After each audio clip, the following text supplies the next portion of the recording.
I can't even imagine what the suicide and homicide and just the rates of depression, and accidental deaths due to overdose are going to look like in the future. It's going to reach epidemic proportions. It's already, the statistics are already alarming, and yet nobody's sounding any alarm bells. Digital dementia. This is a real medical term right now. This is the idea that we're outsourcing our brains to our smart devices. We're so reliant on our smartphones that our smartphones are making us stupid. Does that make sense?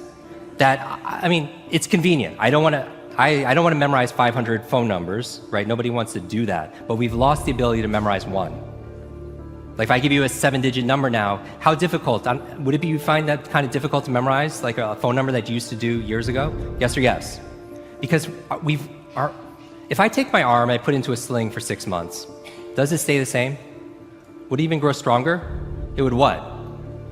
It would atrophy and grow weaker. Same thing with your mental muscles. If you're relying on your phone to keep your schedules, your to-dos, I went out to dinner with 10 people recently. There was 10 of us. And 3 people at the end pulled out their phones to divide the bill by 10. We've lost the ability to be able to do certain things, and so that's where digital dementia is. Smart devices could be extremely convenient, but they could be crippling also. So it could be a balance. Can I borrow someone's phone, please? Anyone? Thank you. Okay, there is a subconscious reaction to these devices when we use them, okay? What if I were to hold my phone while I'm talking to you? I'm not checking it, it's not buzzing, it's not beeping, I'm nothing, I'm just holding it. Do you feel at this moment that you are the most important thing to me right now? No, you do not. Because there is a subconscious reaction we have to the device. When it is out, it makes the people around us feel that they are less important. So when we're walking down the halls in our offices and somebody says, hey boss, can I ask you a question? You go, sure, what's on your mind? We've just told them they're not that important. Or we can go, sure, what's on your mind? And if you don't have a pocket, find a shelf, put it on the shelf, come back and say, sure, what's on your mind? When we show up to a meeting, or a lunch, or a dinner, with our colleagues, our clients, or our friends, or our families, and we put the phone on the table, we have announced to everyone in the room that they are not that important to us. And by the way, putting the phone upside down is not more polite.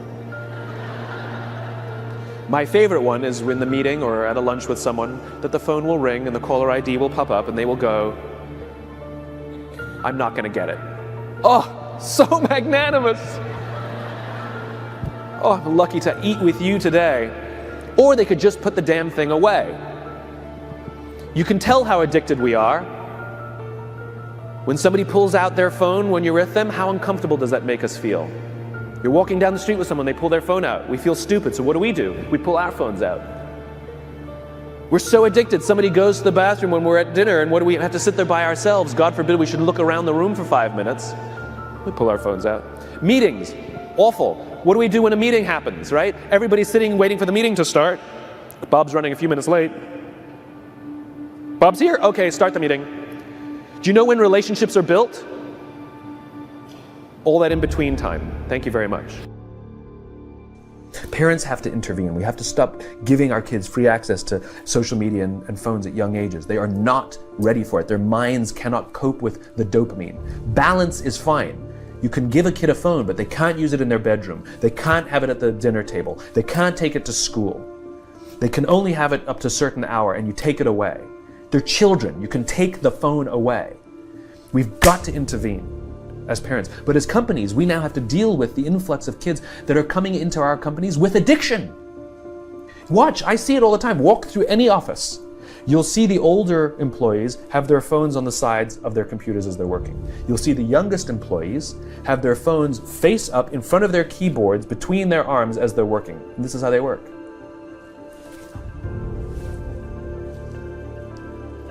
And the science is alarming. They did experiments on mice where they did the multitasking. They put flashing lights to mimic going from the computer to the cell phone, the computer to the cell phone to the TV. The mice that were exposed to the changing lights, it took them 3 times longer to solve a maze than the mice that weren't. And the damage, was permanent. It didn't improve when they stopped the lights.